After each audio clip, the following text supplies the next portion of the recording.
भगवान ने जो भी दिया है उसमें खुश रहो। भगवान ने जो भी जीवन में दिया है सब सोच समझ कर दिया है और सबकी भलाई के लिए दिया है। इसलिए ईश्वर का आभार व्यक्त करते हुए कभी भी खुद को कमजोर नहीं समझना चाहिए। जीवन में सभी अपने आसपास की चीजों को देखकर प्रभावित होते हैं। कभी कभी बाहरी चीजों का प्रभाव इतना ज्यादा हो जाता है कि लोग हीन भावना से ग्रसित होकर खुद को कम आंकने लगते हैं। आइए सुनते हैं इसी से जुड़ी हुई एक सुंदर कथा।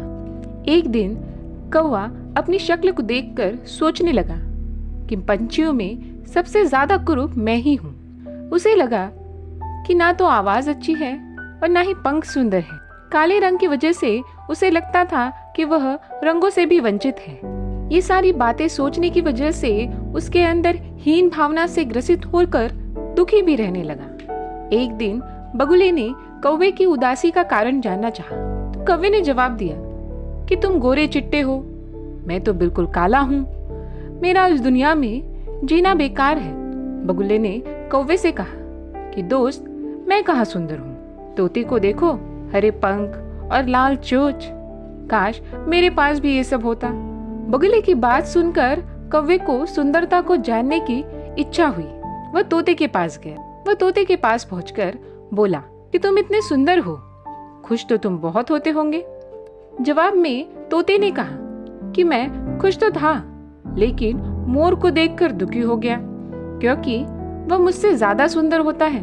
मोर की खुशी जानने के लिए कौवा उसे जंगल में खोजने लगा, परंतु उसे एक भी मोर नहीं दिखाई दिया। जंगल वालों से पूछने के बाद पता चला कि मोर को चिड़ियाघर वाले उठाकर ले गए हैं। कौवा मोर की तलाश में चिड़ियाघर पहुंच गया। वहां पर उसने मोर से उसकी सुंदरता पर चर्चा करनी चाहिए, लेकिन मोर उल्टा रोने लगा।